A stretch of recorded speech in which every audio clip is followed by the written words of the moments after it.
Hi, I'm Keith Bilous, and this is Live in the Lab. All right. A little bit of weirdness in front of the camera there for anybody who's watching. So I'm like, hey, where's the button? Where's the button? I can't get it going. How did you go viral on TikTok? You were on America's Got Talent. How much do you get paid to be on AGTV? Oh, you didn't get paid. Keith and Steve here in Live in the Lab. You're a great interviewer. I love it. 48 miles, 48 hours. And not just once. You ain't seen nothing yet.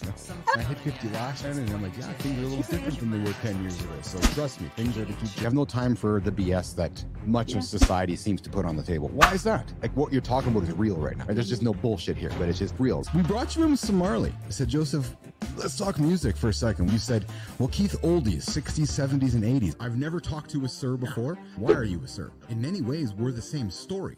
I came from nothing. You came from nothing. I think the old saying goes that if you want a trophy, you climb Everest. If you want respect, you climb K2. I've built an airline myself, and it's pretty fascinating when you can have a conversation with yourself with your own knowledge. Have you done that before? Why are we rushing to make these tools if they're all they're going to do is hurt humanity? Does the world need an Oppenheimer moment with AI? What a fun show. I was having some problems getting the buttons this morning. What's going on, nation? Keith Bilous sitting here, 12-minute hook, 12-second hook. We got a guest. Chad Hufford's joining us today. Oil field professional. We're going to talk some interesting stuff. The guy joins us from Alaska, I think. He's sitting there in the green room. We haven't met yet. True story. The guy wandered in as we were starting up the show. Chad. Oh, kidding, pal. So yes, we're going to connect with Chad today. Going to have some good conversations about finance, oil. You know how I like to dig behind the moment, behind the moment, the moment behind the moment. And then you pause and you go, I want to dig a little deeper yet. So I'm excited to bring Chad into the lab today. Going to have a good conversation about a bunch of things. But before we go there, I got some energy here today. So Wednesday is rest and recovery day, as we know, here in the lab. No rest and recovery day for Uncle Keith. Nope, cheap athlete. Just couldn't get it. Just couldn't do the rest and recovery today. So instead, guess what I did? Yeah, I'm gonna look at a different guy. I went for a run. I don't run. I do not run. This body's not built for running. But you know, I said to myself today, hey, I was inspired by a conversation I had with a fellow yesterday. He's like, you know, I get uncomfortable going into uncomfortable situations. And I said to myself, well, yeah, but that's how we move forward in life. And I got up this morning and I was feeling kind of ready to go. So yeah, I'm going to go for a fucking run. So I went for a run. I did a run today. So, you know, it's plus 5 degrees here in Winnipeg, Canada. It's never plus 5 degrees in January in Winnipeg, Canada. So I felt all spring in my step, and I went for a run. Then throw some System of a Down on, throw a Power Zone ride on the old Peloton, and knocked it out of the park. To hell with rest and recovery on a Wednesday. Ain't happening. So that's how my day started. How did your day start today? Did you get going today? Did you get after it? I know Wednesdays we kind of like to have a reset, but sometimes you got to go get after. Sometimes just getting after it's what you have to do. Got to look forward and go. Go, go, go. Speaking of going, working on something for, you know how we say, you know how we always say, we're not here to sell you anything, not here to sell you books or sell you services. But I got something for you I've been working on. I'm excited to work on sharing it with you guys. And it's something that I've worked on myself and I've used for my own success in life. And it's this ideology of planning life in 10-day blocks and achieving any BHAG, any big, hairy, audacious goal you have in 100 days. 10-day blocks. I promise you, if you achieve 90% of your goals, you're probably going to achieve 100% success. You're thinking, what? Did he just say that I can mail it in for 10% of the time? Yeah, kind of. Yeah. So I'm going to show you guys something in a couple days. We're working on it. Flexible goals. Powerful. Who the hell needs a SMART goal? You know, SMART goals were invented when they invented the lunchbox. It's like, oh, but we need to make this lunchbox because we got to get guys walking to the factory. You know, work starts at 8, work till 5. So they invented the lunchbox. And when they invented the lunchbox, it was all around the idea of, well, we need to kind of plan on putting it together. So they invented SMART goals. That's how old SMART goals have been around. Who the hell uses SMART goals in 2024? They're so rigid. They're so structured. Is life actually that way? No. Life is moving. Life's dynamic. There's no balance in life. It's always moving. Balance is an illusion. So I came up with flexible goals. fluent. They're lean. They're expansive. They have an X factor to them. They allow you to move quick, left, right, get them done. That's a flexible goal. So we're going to share them with you guys in a few days. Download them, use them for free. Just help you get your life organized with what we call flex goals. So that's coming. That came out of a conversation, and somebody said to me yesterday, hey, I need some help. I'm like, all right, we got something coming to you. Before we get to chat, a couple other things I want to talk to you guys about today. I saw a recent post, 2 posts on LinkedIn. One of them was about hierarchy. And I got a rant. I want to rant about hierarchy for a moment with you guys. I fucking hate hierarchy. Really? What's this mid-level manager? I'm the boss. You're the minion. You're the peon. Yeah, I need to go get approval from my mid-management team to make sure it's all good. Really? If you hire an adult, why don't you just empower the adult to... Let me just back that up. If you're going to hire an adult, why don't you empower the adult to get the results instead of manage it? If you're managing them, you've hired the wrong adult. Like, honest to God. And then if you got to put hierarchy in place, listen, I'm a human, you're a human. My experience allows me to have wisdom that you don't have, but it doesn't make me any better than you. Like I tell my kid, I'm no different than my kid. My kid's 17. I'm 51. I'm a human being. He's a human being. What's the difference? My wisdom. That's it. That is it. I'm no different in life than him. I had a call with a colleague this morning, an accountability partner this morning. She's like, yeah, my boss talking to me like I'm some person who can't make decisions. I'm like, well, go get a new boss, right? So if you're a leader out there and you're listening to this right now, dump the hierarchy. Pull your head out of your ass. Honest to God, you're all the same. That human over there is the same as you, same as me. Treat them the way you want to be treated. And if you want to be treated like shit, well then, see ya. Anyways, there's my rant on hierarchy. I have no time for it. I really don't. Listen, I understand we need leaders. We need the first person to walk into the fire. And I understand somebody has to hold their hands on the steering wheel. I understand that not everybody can drive the car. I understand all those things. But it doesn't mean there has to be hierarchy in the person who's driving the car. Think about that. Lastly, if you think about creating a LinkedIn strategy, I had this conversation with a guy yesterday. If you're thinking about creating a LinkedIn strategy, don't just dabble. You got to commit to it. You got to commit, get in and go. If you're just going to dabble, then go spend time with your family. As I'm digging into rebuilding, the personal brand here and building the business here within our social networks, you got to go every single day, accountable to it every single day. If you don't, you're going to fail. So don't waste your time. Don't waste your time. Okay. Lastly, we're going to do a positive, fun thing before we bring in Chad into the lab here. I saw a post. I'm going to pull it up on screen here and bring the music down for a second here. I saw a post up on LinkedIn today that really, really excited me, and I wanted to share it with you guys. And it looks like this. And it says by Justin Welsh, if you think making money feels great, try giving some away. And I want to share with you a personal experience that I had with just that. And it was this experience of giving money away. And I share it with you. There it is right here. Sorry. There it is right there. So if you think making money feels great, try giving money away. That is a feeling that will frankly change your life. And I would encourage you to do, whether it's $5, $10, $100, but give money away. It is an empowering feeling. Allow me to share a moment with you where I did just this and the feeling that came from it. When I sold my company, I had a couple of my colleagues down here at the lab, just an office back at the time. And I said to them, I said, hey, I got some good news and I got some bad news for you. You are going to be getting a $25,000 bonus today, but I'm not giving it to you. She looked at me and she's like, what? I go, instead, I got something different. I got a check for 250 grand for you. And she looked at me and she was like, what? I go, yeah, well, we sold the company and this is what we're giving you. Now, listen, she wasn't a shareholder. She wasn't an equity partner, but she was somebody who was instrumental in the success of the business. Had she not been there, we're not selling the company. So I said, here's your check for 250. And she looked at me with this look of, I can't even explain it. And I said, I'm not done yet. And I said to her, I have more. Underneath my folder on my desk was 3 other checks, each for $250,000. And I said, we hit our targets over the next 3 years. You're going to become a millionaire. We hit our targets over the next 3 years.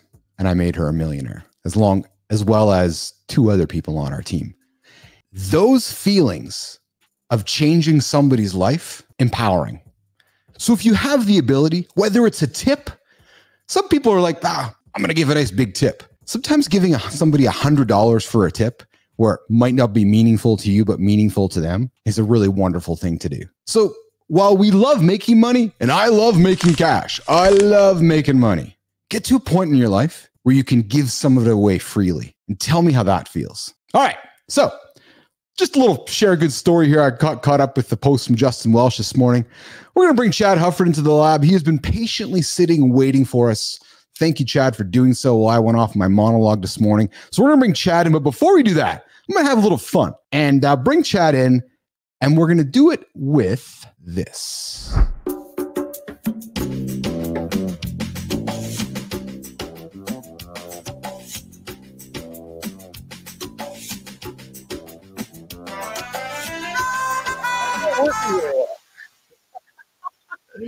Okay. So I don't know where all the audio is coming from here. That's not working very well. We're having a horrible production here. That's just not working. So I was hoping to introduce Chad with some Northern Exposure music, from the old classic Alaska TV show and some music from Dallas. That was my ambition this morning, bringing in some oil stuff, but I'm having some technical issues. So Chad's been patiently waiting. Let's bring Mr. Hufford in, have a good conversation, and see what he has to say. Chad Hufford. It's good to be here. I'm doing well. Thanks for joining us today in the lab. Absolutely. It's my privilege to be here. You're coming to us from Alaska, no? Yes, sir. Anchorage, Alaska. Yes. So I've never been, always aspired to go. Never had any guests from the lab here from Alaska. So talk about Alaska, talk about Chad Hufford. I did no good service of introducing you today. Horrible opener. Introduce yourself to the audience. Who's Chad Hufford joining us from Anchorage, Alaska today? Well, I am in Anchorage, Alaska. It is minus 20 below right now. That's minus 30-ish in Celsius. Yeah. It's usually not that cold where we live. It's usually a little bit more temperate, but this is probably one of the colder days we'll have all year. So other than being a little bit chilled, I'm doing well. Wednesday is my recovery day too. So it's funny to hear you talk about that. I'll do some running and some footwork drills, just kind of do some active recovery, but nothing too crazy. And a little bit about me. So we run a wealth management firm up here in Anchorage, Alaska. I have clients spread out all over the United States. And as you mentioned, we work with a lot of oil field professionals, a lot of blue collar millionaires. Like that's really the crux of our business. People that they're willing to work hard and do the tough things that most people aren't willing to do. They're patient, they're persistent, they're disciplined, and we help them clarify their long-term goals, what's meaningful to them, and help them retire with a place of abundance. We feel that our job is make sure people don't run out of money in retirement, but also make sure they don't run out of purpose. So I love what you said about giving away money. I was with Dave Ramsey a couple weeks ago. He said, the most fun thing you'll ever do with money is giving it away. So I thought that would resonate with you, but appreciated that in your monologue there in the opener. Oh, I appreciate that. Yeah, I listen, I wasn't planning on talking about it today, and I got that post showed up on my stream. I saw it. I'm like, I got it. Because I don't share that story, Chad. Like I don't, it's not something you sit and brag about. I gave somebody $1 million and because then people are thinking, okay, who are you? Right. But when you have the ability to tell that story in a humble way and share it, it's powerful, man. To sit in front of somebody and know that you're changing their life is, I don't know how you compare it to anything else. I really don't. Because then what happens too, Chad, is you then see they have kids and you start seeing the product of that one moment. Right. And you go, yeah, like there you go. And that's just, I don't know how to explain it any better than that. No, you're absolutely right. And that's why I love this job. That's why I can't personally retire, because I get to do that every single day. Yeah. And I think what's really important too is looking past money as the object. And a lot of times people look at wealth, they look at investments, look at money as the goal. Like that's the target. Yes. And it can't be. Money needs to be the tool. It's the tool that we leverage to build a more abundant life for us and the people around us. Well, it's funny, Chad, because I'm glad you said that. It was my motivator. As I started my first company, I was like, I got to make the cash. I got to become a millionaire. Right. So it was that mission to become a millionaire. And then I became one. And then I went to bed and I got up the next day. Right. Long pause. Yeah. Got up the next day and I'm like, oh, The next day is here and it's Tuesday. Right. Okay, so now what? Right? Like I was still lost because my purpose wasn't about making the millionaire, because that was like just part of the journey. But to your point, man, that you really have to find a purpose and then let the money come with the purpose. Yeah, and it's great to have goals, right? And we need to attach goals and keep them flexible, as you said. Yes. But there's got to be something behind that goal. And like a lot of people think money is going to fix their problems. They don't have the respect they want, they don't have the meaning that they want, they don't have the flexibility they want. And then they set a goal and they hit it with money, and they realize that didn't fix the problem. They wake up the next morning and think, oh, was that all there is? And I'll just relate a quick story. In another life, I used to train athletes, and one of my clients was a Olympic skier. Skied for Canada, trained here in the US, skied for Canada. And he said one of the most elating moments of his life was listening to O Canada, standing on that podium, getting the gold medal. But the next morning was about the most empty he'd ever felt, because he realized that if he sacrificed for 4 more years, sacrificed relationships, sacrificed his body, went through grueling workouts, the best he could possibly hope for was to be back where he was the day before. And there was just like this feeling of emptiness because he had missed the journey, and there wasn't any more purpose attached to it. So I love what you said. And we look at money as a tool. Money is a tool to leverage a better life, to build a better life, but it can't be the sole focus. It's important. It's fun to make money, but it's not the be all end all. It's difficult to talk about though, isn't it, Chad? Because to some that don't have money think, oh, you guys who have it, you talk like it's so free, and it's like, oh yeah, it's not a big deal. But it really is just a tool. And it's hard sometimes to be humble about it, because one has had it, recognizing the power of it, while in the same breath recognizing how also unimportant it also is. So I'm on my second journey, and it's not about the money at all, because I've done that. I'm like, yeah, but I've stayed in the Ritz-Carlton. Like, fuck, the Ritz-Carlton or the Mandarin Oriental, or they're all the same, just different logo. I want to go stay in a tent with some culture and some soul and somebody who has a story to tell me. Do you know what I mean? Like it just changes. It just changes as you go. Well, and money often makes us more of who we already are. So if somebody is angry or scared or lonely, or money will just make them more of all those things. If you're a bitter, vindictive person and you make money, it'll just make you a really rotten, terrible person. But if you're a generous person and you have money, it'll make you more generous. So again, a lot of people look at money to fix those problems, and it's not any different than giving somebody who's a terrible driver a faster car. I mean, you've got a 17-year-old son. If he comes home and he's been, running over mailboxes all the way home and banging off of light poles, you're not going to give him a Ferrari and expect that to fix his driving. More horsepower doesn't fix poor operation of the vehicle, and more money doesn't fix bad handling of finances. So we believe that people need to be coached individually. We all have scars. We all have experiences that have changed how we look and view with money. And I don't want to get all, psychobabble here, but it is important to look at how we experience money as a person and start working on that, and not looking at money to fix all of our issues. Chad, you said blue collar millionaires. Love that term. I haven't heard it in a long time. I spend my world in white collar millionaires and white collar world all the time, that I don't think about that world. Let's talk about that world. That's fascinating to me, because I grew up blue collar. My family blue collar, my dad blue collar, mom like hardworking. It's where I got my show up every single day attitude. It's just you show up. The hardest working guy in the world, not the most talented or the most smartest, but you won't outwork me. Maybe you might, but you won't outwork me. But I like that attitude of a blue collar millionaire, because there's no pretense, right? It's just show up, go to work, money comes, they wake up one day and there's a few bucks in the bank. That oversimplifies it, but that's really what it is, isn't it, Chad? Oh, and they probably drive a truck. A lot of them do, especially up here in Alaska. But and the reason why I use that title is number one, it's accurate. A lot of folks we work with come from blue collar jobs, but it's not just about a career; it's about a mindset, Keith. And the idea that what you do matters, that hard work pays off. Yes. That's what we try to remind people, because a lot of people, when it comes to finances, they sit back and it's almost a place of learned helplessness. They look at, okay, I'm waiting for a raise, I'm waiting for a promotion, I'm waiting for something to turn around the economy, I'm waiting for the administration, the White House, I'm waiting for something. Blue Collar Millionaire says, no, I can't control all those things. Are they important? Sure. Do they impact my life? They do, but not as much as my work impacts my own life. And I'm going to go out there and I'm going to do the things that most people aren't willing to do, because I want to get to a place that most people will never end up. Yeah.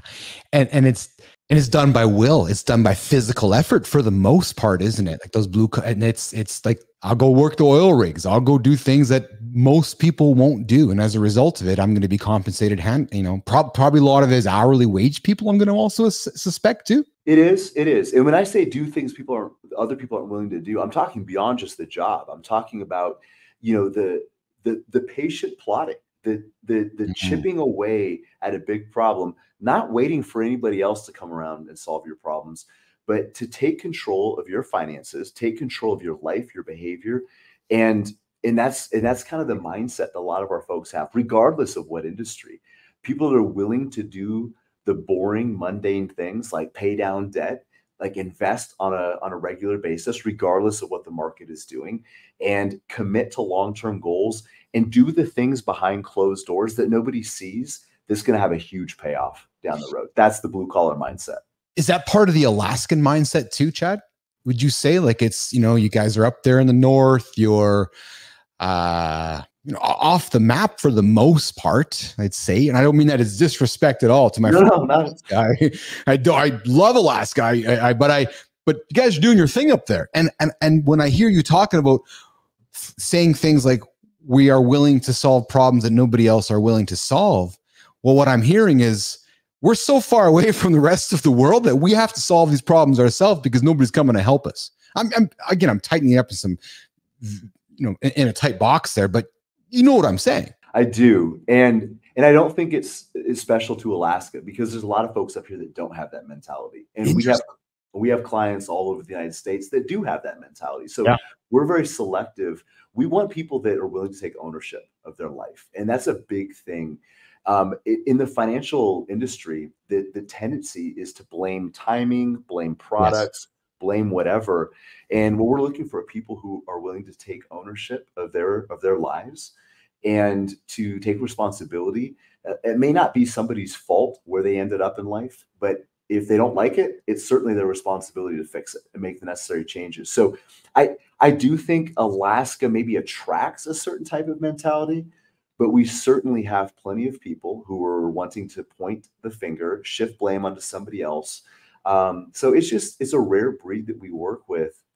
And a lot of them end up in the oil field. A lot of them end up in law enforcement. And don't get me wrong, we have white collar folks too that still have that same mentality. They might be a physician, they might be an executive, but there's that humility there that's willing to do the things that aren't sexy, that aren't exciting, to be able to create a better life for themselves and not need the attention and praise that other people might need. Might not need the attention and praise that other people might need. Interesting. Chad, when I came across your profile and I said, hey, would you like to be a guest on my show? And you said, yes. I will tell you what struck me about your profile was, we live in a world where everybody gives advice on niching down, niche down, niche down, niche down. I built a business in a niche. I solved a very specific problem and did it over and over and over and did quite well with it. What struck me is that you said to the world, I target oil field professionals. That's my niche. How did you wake up as a business owner, going from training athletes to a finance guy, picking that particular niche? And I ask you that because my audience are building personal brands. My audience is trying to build a personal brand. My audience is curious about how all that works. Yet you clearly have done a wonderful job identifying a niche and building a business around that. How did you do that, Chad? I think it found me a little bit, Keith, and it wasn't as intentional as I'd love to say that I strategically look for this. Now, being in Alaska, we have a lot of oil field professionals. For sure. But a lot of the folks we work with don't live up here. Maybe they used to, maybe they work here and they live somewhere else. There's usually some Alaska connection for the folks we work with. But what it was running my business, running my financial practice for several years, and just realizing, getting really clear about who we wanted to serve. Like, what is our ideal client? We're not all things to all people. We're very select about who we work with, because we are looking for long-term relationships. This isn't like, hey, Keith, here's a few investments and a financial plan, and we'll send you on your way. We're looking for 20, 30-year relationships of guiding people along their financial journey. So we're looking for a certain mentality, a certain attitude towards not just money, but life in general. And we just noticed that, man, there's a lot of these folks are in the oil field. And it was kind of a natural relationship. And there's also a community there. And that's also really important, because there's a tendency to do finance on an island, right? It's something that you don't talk about. It's siloed. We don't share it. We don't ask questions. But in the Alaska oil field and many other places too, you have people in difficult environments. They work maybe 3-4 weeks at a time, 12, 14-hour days. They're away from family. They're in harsh conditions. And you're with these men and women for 2 or 3, 4 weeks straight. There's really strong bonds that are built in those types of environments. And there's accountability there. So it actually helps what we do when we can build a community around our clients. So it's not just us giving the encouragement and exhortation. They have a community of like-minded people that are saying, you know what, most of our world is going the opposite direction. They're taking the easy way, but together we're willing to forge a path ahead to do things the right way, not the easy way. You mentioned accountability, Chad. I pride myself on accountability. The Business Athlete Performance Lab, we bill ourselves as the accountability company. I feel like everybody is selling everything but how to be accountable. It's like, yeah, here's some software to do this. Here's your diet plan. Here's your training plan. And then they set you on your way. Some people are like, yeah, call me if you need help. But you look at, you're a jack dude. You've probably lifted a few things in your life. You've lifted a few heavy things. Accountability is about doing something every single day. Hard to do for so many human beings. You brought up accountability. What does it mean to Chad, and what does it mean to your world? Accountability means aligning your actions today with the person that you said you want to become in the future, and having that personal accountability, and also having some of that external accountability to say, okay, this is what you said. This is what you did. How are those things lining up? You had a show the other day. You talked about planning versus executing. And at some point, you got to quit planning. It's important to prepare, but at some point, you just have to go do the thing. And all too often in the financial world, we see people who plan and plan and plan, but they never want to execute. They want to wait until nothing on the horizon is scary. The economy is booming. Everything's doing great. Isn't that true, right? And it's just not how life works. And people do the same thing with the gym. We're recording this at the end of January, and a month ago, the gym was packed. In 2 weeks, it'll be empty, because people fail to execute and they fail to stay accountable. It wasn't that the diet didn't work. It wasn't that the exercise program didn't work. It wasn't that their investments didn't work.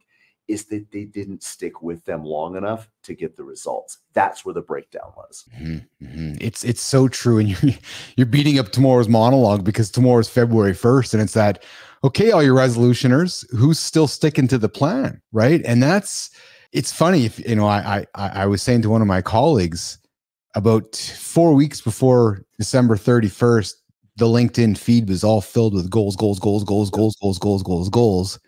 Now nobody's talking about 2024 goals, or nobody's talking about anybody's goals, because everybody's in the race of failing all their goals. And I laugh about end of year goals, because they're the ultimate peer pressure goal, right? Because you'll say to me, hey, here's my goals for the year. Keith, what are yours? Oh shit, I got to get my goals. Even though I really haven't given any thought to them, but I got to publicly state my goals. But hell, if I'm going to be accountable to them, such a difficult thing for a lot of people to do, to be consistent every single day and show up every single day and accept failure, if we want to call it that. Perhaps calling it learning, accept learning to then adjust along the way.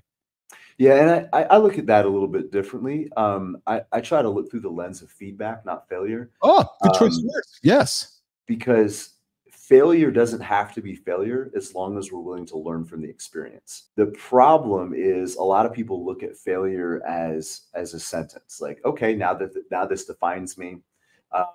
So my background is actually in biochemistry, and we ran a lot of experiments, and we would prepare, we would plan, but ultimately at some point we just got to run the freaking experiment, right?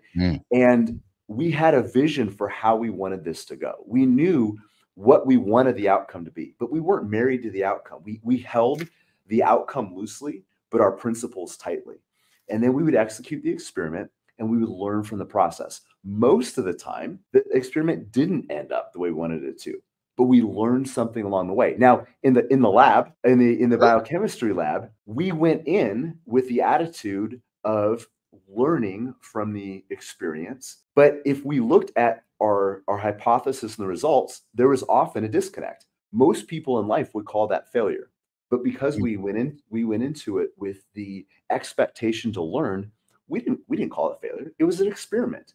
We got feedback. So the next time we ran that experiment, we could tweak it, we could do a little bit better, and we get closer to our desired outcome, knowing that it took several iterations until we hit that target. So it wasn't failure along the way, it was feedback. We learned from the experiments, we learned from the experience, and that's what actually brought us closer to our goal, not further away.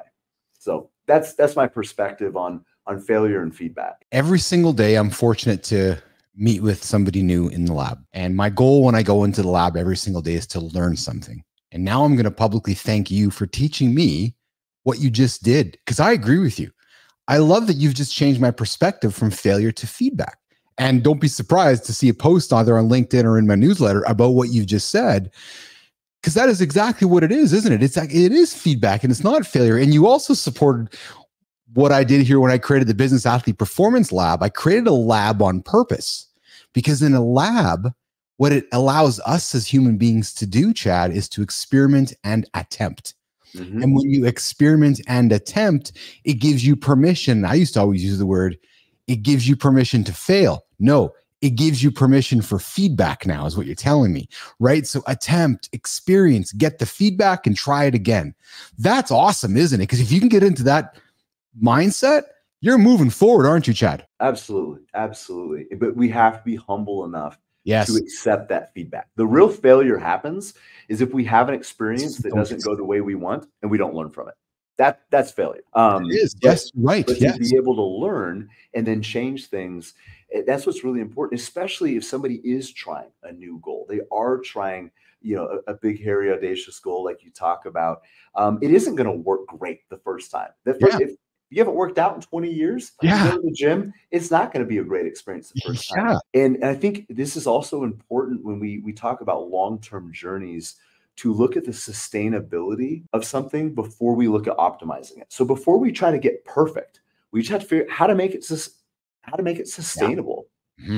How to commit. You already said it. How do we commit to this, not just for a day or a month, but can I do this consistently for the next 5 years, the next 10 years? That's the only way a diet plan or a workout strategy or business plan or a financial plan is going to get you anywhere, if you can do it day after day for years on end. So we don't have to get it perfect right away. We have to be willing to learn from the process, make iterations, but it has to be sustainable, because the people that are successful that we meet with, they do things every day that most people only do occasionally.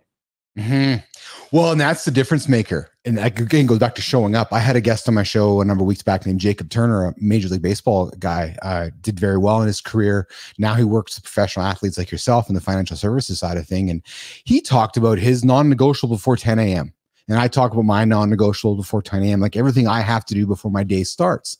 And we shared that because so often we as human beings are searching for somebody to tell us what to do, when in reality, you need to figure out what works for you for a sustainable period of time, and then just keep doing it over and over and over and over and over. Not what Keith has told you to do, or not what Chad's told you to do. If that's going to work for you and you know it's going to work for you for 10, 15, 20 years, forever, then lock it into the books and go, isn't it? Yes. Yep. Yeah. What can I consistently do?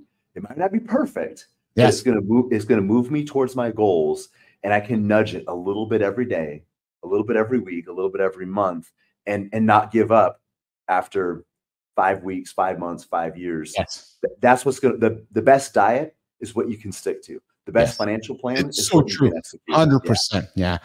So one of the things I love about this show is when my guests just let things slip out that they probably weren't expecting to talk about, and they do. And I'm like, all right, let's go there, because I'm a nerd at heart. I'm a curious nerd at heart. Let's talk biochemistry. So you started your life in biochemistry, and then you did some training, and now you're selling financial services. Let's rewind the clock to biochemistry. Let's talk about that, and let's go down that path. Was that out of school? What was the interest there? What did you learn? That shit fascinates me, man. So my initial plan in entering school was to go into medicine. I still am fascinated with endocrinology, the study of hormones and interactions. Yes. And I was also fascinated by surgery, especially trauma surgery. So those were the two things I was looking at: endocrinology, surgery. And I was finishing up my degree, and things were going very, very well. I had mentors. I had a nice resume. Everything was lining up perfectly. And then I met the woman who is now my wife, and I realized she did not want a hotshot surgeon. She wanted a husband. She wanted a family. Without getting too much detail, she did not have an upbringing that you would wish on your worst enemy. And she was looking for a life of stability.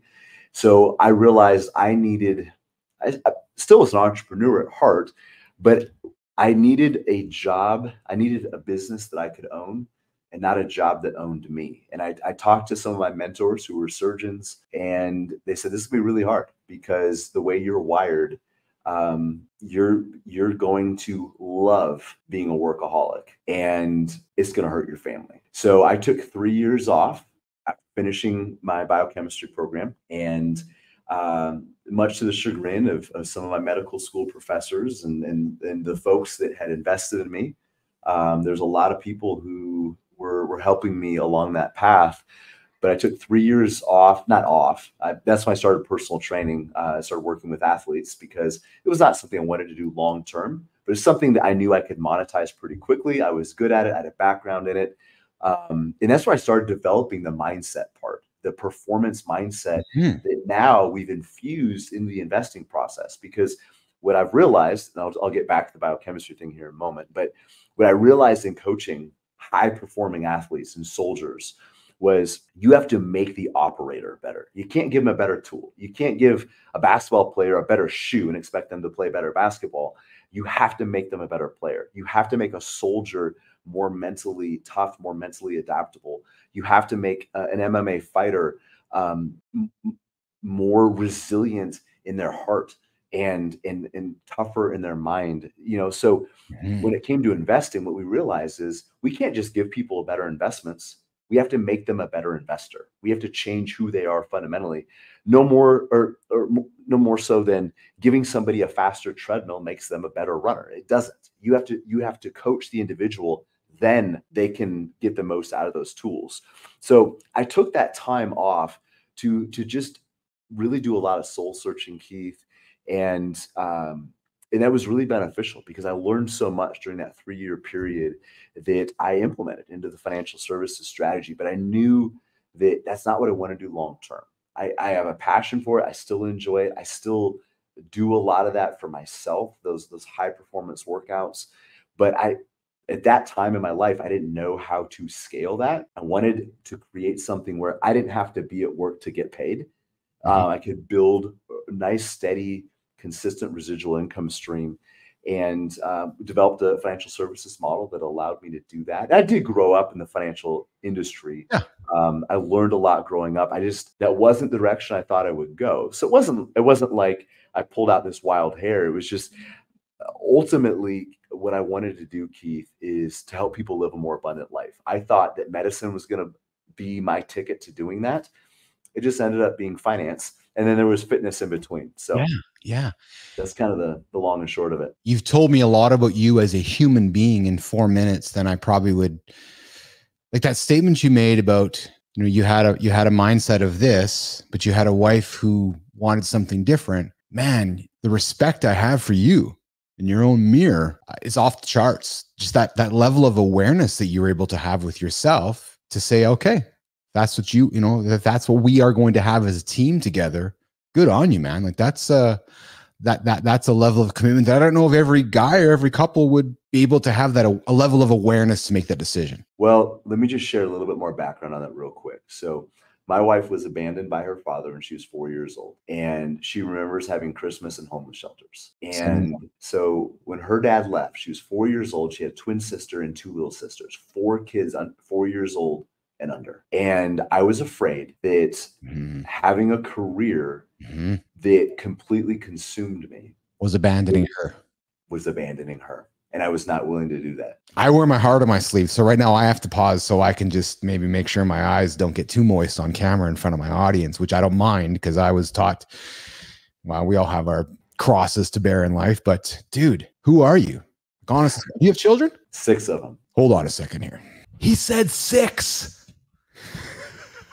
6 kids. 6 kids, 15 down to 3. So we were blessed. Your biological children? All biological children. Yep. Hallelujah, brother. Holy twins or all? No. So my wife was a twin, but we don't have any twins. We have a 15-year-old, a 13-year-old, 11-year-old, a 10-year-old, 5-year-old, and a 3-year-old. And you have a couple Suburbans to drive around the family, or the bus? We have somebody called it the other day at church. Somebody talked about our land boat. Yeah. We have an Expedition Max, the extended. I bet. Yeah. And it's, when you get over 4 kids, the amount of vehicles that fit your family gets really, really small. Like you lose 80% of vehicles out there.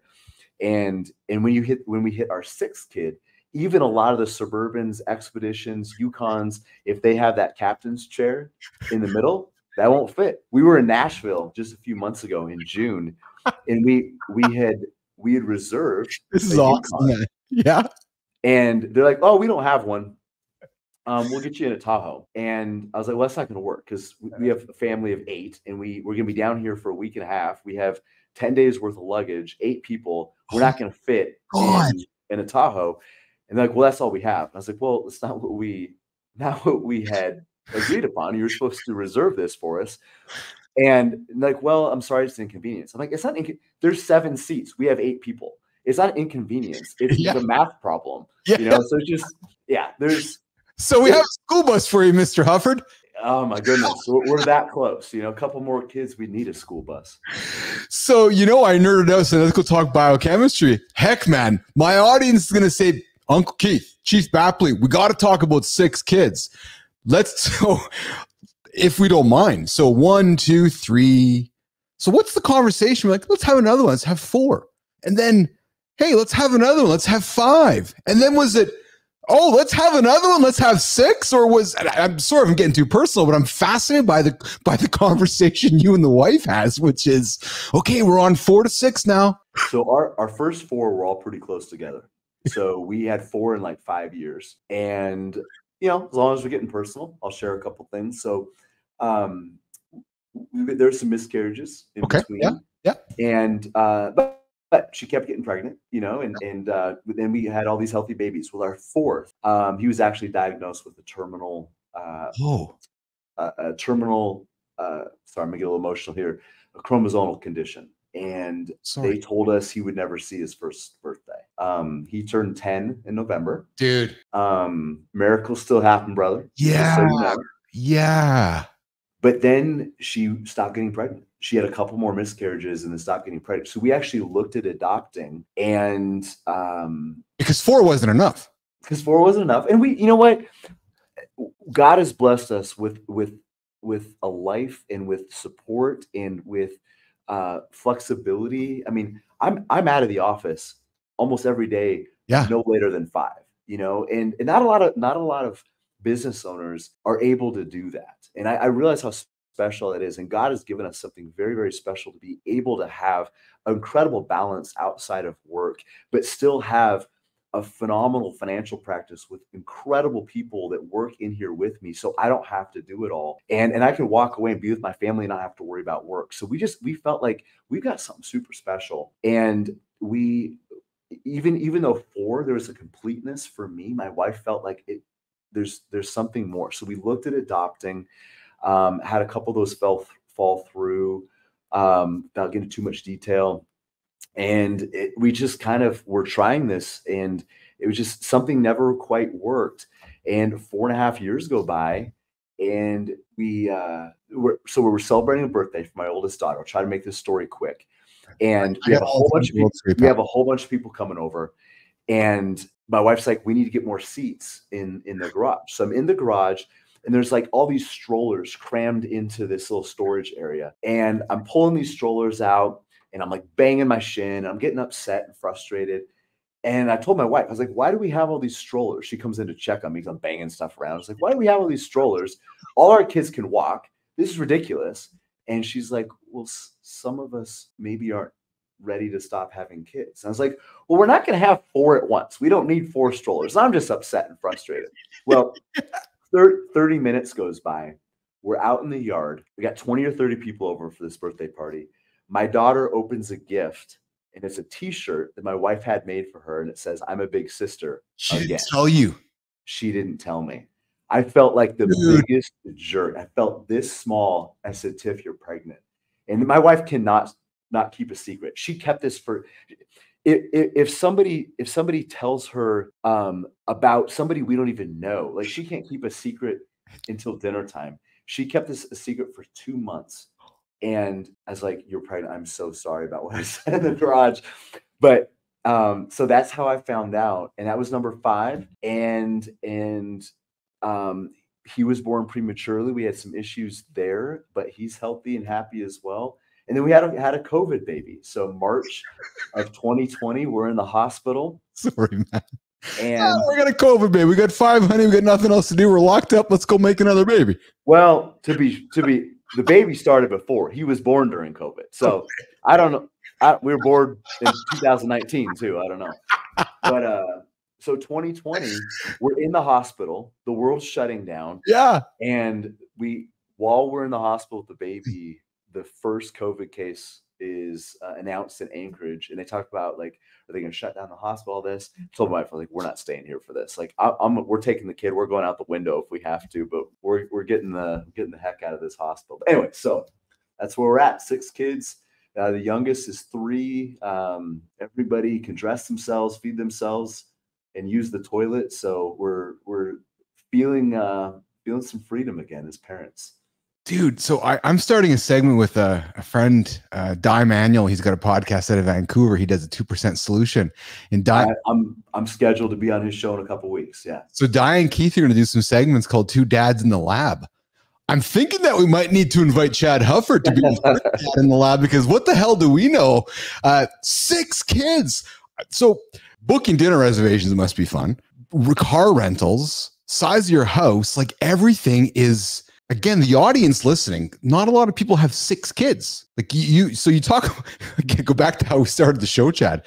Yeah, people in Alaska, we just, we solve problems that nobody else wants to solve. So yeah, we're going to have 6 kids and we're going to figure that out.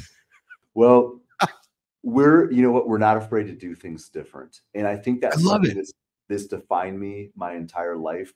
I grew up homeschooled in the 80s. I was an outcast, was a weirdo, still probably am. Yeah. But, I was on a show yesterday, and we were talking about how in our culture today, we have normalized unhealthy behavior. Yes.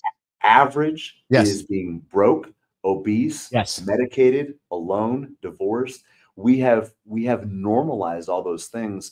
So I think it's important for us to be willing to be different, to be on a different path, have the world look at us like, oh, those guys are maybe a little strange. Not that we do things just to be different, but being willing to be off the beaten path a little bit, because the beaten path, the path that everybody else is on, is simply not working. So I hope my kids can grow up and realize, yeah, we are a little different, but we're doing things intentionally beyond just having 6 kids.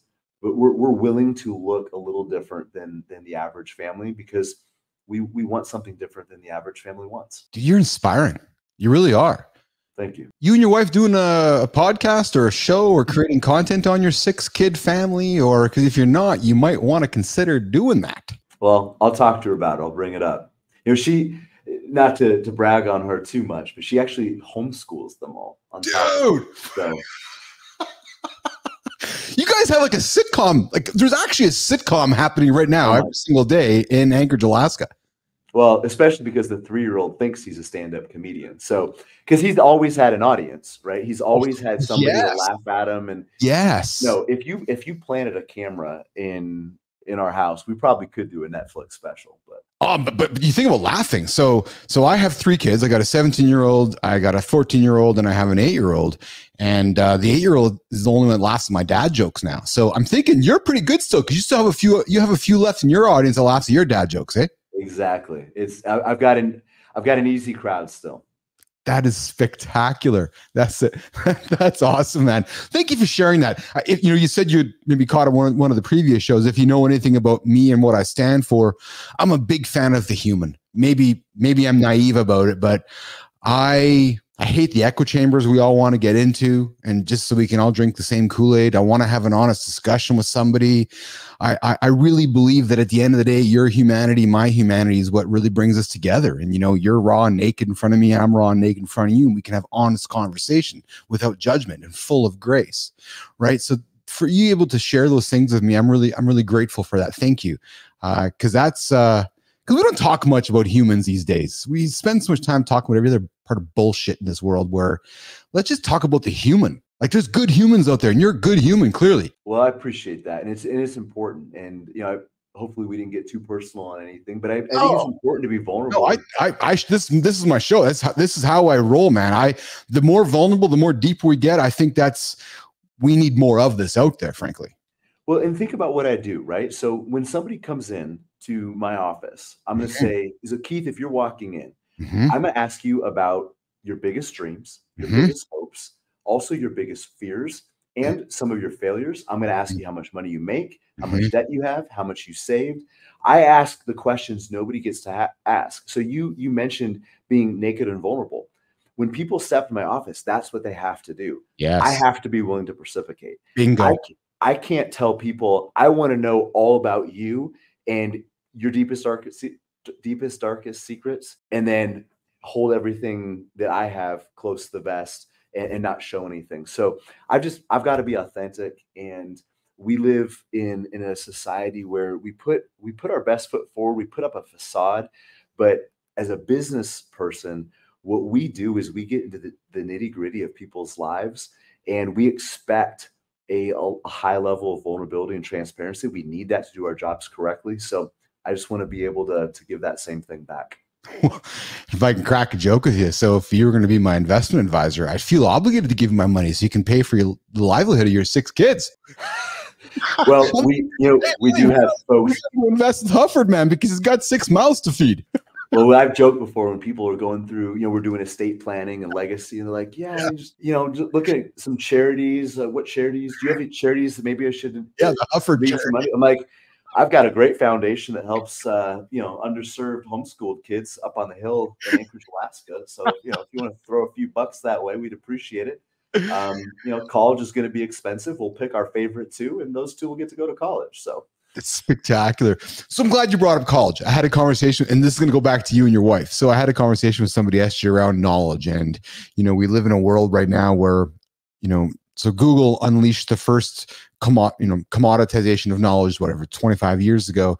Now that Chat GPT and large language models are everywhere, the commoditization of knowledge is just, you want it to be a doctor? Well, you have a doctor in your pocket with Chat GPT, right? So those tools are all available to us now. The experience that you and your wife are having right now with raising those 6 children, there is $100,000 of knowledge in your head and her head that somebody would pay for based on the experiences you guys are having on a daily basis. So I bring it up to college because I don't know if I want my kids to go to college. And I'll share with you, Chad, where back to the beginning, blue collar millionaires. I know when I was being raised, my dad was like, hey, go get yourself a ticket. Go get that blue collar ticket, because as long as you have that skill, you can never take that plumber ticket or electrical ticket. I believe in today's world, having that white collar ticket, having a skill might be more meaningful than having the knowledge that you'd go to university for, right? So when I go back to you and your wife, you and Tiffany, the knowledge you guys are learning every single day with raising those 6 kids, and I'm coming back to it because there's knowledge you guys, there's experiences you guys are creating every single day. That's monetizable knowledge that somebody out there is going, holy smokes, my husband and I just had our 5th kid or our 6th kid. What vehicle are we buying? You guys have already done the work. So I'm literally encouraging you that there's a business inside your house right now that is your life that today's world will pay for. And I'll tell you, Chad Hufford, you're thinking to myself, man, it's kind of crazy today. Well, 36 months from now is going to happen. We both know it's going to happen. 36 months from now, somebody's going to be having a 6th kid going, where am I buying my vehicle? There's somebody in Alaska with that experience that somebody will pay for. I'm telling you, man. Well, I appreciate you saying that. My hope is we can encourage families and just for people to feel like, yeah, they don't have to do this alone. And we're figuring it out too. But I love it. Yeah. I think it's awesome. I think it's awesome. You got a good setup in your studio there, it looks like. And you said you've been on a few shows. You're going on some shows. Are you on the podcast circuit building the Chad Hufford business? Or as we wrap up our conversation here in a few minutes, is that your plan these days, Chad? Is that what you're up to? Well, I do have a book coming out. So part of it started with trying to promote that. It's called Forging Financial Freedom. It'll be released in April. But this is a great platform to do exactly what you just said, to encourage people to take the experience and knowledge that I have and spread that out. So when I look at the financial world, my competition is not other financial services. My competition is really the media, 24/7 news cycle of misinformation and doom and gloom. It's our own natural inherent desire to gratify the moment rather than serve our future self. Like, those are the things I compete against. So for me, I think a podcast is a great way for me to stay in front of the folks that we're already working with, continually encouraging them, push them forward, exhort them, give them not just the information, the education that they need, but the motivation, the inspiration to execute, right? And to be a dose of discipline and patience when our clients' discipline and patience is wearing thin, because it breaks down. When willpower is getting lean, I want to be a dose of that willpower. So I'm kind of getting my feet wet. I've been on about 60, 70 shows in the past few months. But ultimately, I want to do our own show, to be able to take the experiences, the stories that we've accumulated 17 years running this financial practice, and be able to remind our current clients of all those things and give them something they can easily share with their friends and family as well. It's hard not for me to think of you as a business athlete. You certainly extol all the virtues of one. So if you want to do a show, you want to do one in the lab with me, you're more than welcome to pick up the old headset and join us here in the lab and do your own show. We could put it under the banner and do some fun things with you, but you clearly have some stories to tell. You clearly have some great experiences to tell. You clearly have some knowledge to share. I think a lot of people would want to hear from you, Chad Hufford. I appreciate that, Keith. Thank you. I really do. Hey, so as we wrap up, thoroughly enjoyed our conversation. I knew going in today, and you know what I liked about it too, Chad, is I knew your background, and I said to myself, I don't want to just talk like financial services for the whole hour, because that can be, it can be not entertaining, and I don't mean that in a negative way. I'm all about entertaining, informing, and having good, honest human conversation. And I'll tell you what, I thought this last hour was a good human conversation. Touched upon their business, touched upon you and your history, and I think the audience knows more about Chad Hufford in the last hour than they would have coming into this. And I'm hopeful enough to say, hey, I'd like to do some business with this guy. So, well, what we talked about was life. Yeah. And that's what I appreciate about this conversation, because for me, money is a tool to build a more abundant life. And if we said at the beginning, if all we focus on is money, it gets boring. Money can actually be a distraction. But what is important is having the life that people are trying to build, having the life that is important and meaningful to them. And money's just a tool to help people get there. Yeah. Chad, how can we best serve you here in the lab? Where can people find you? Where can people find the book? Is there anything that I have not asked you about, or anything you want to plug to make sure that we get this on the old recording out there live, but also have something for people to hang on to once we're done talking today? VeritasAlaska.com is the website. On Instagram, it's veritas.alaska.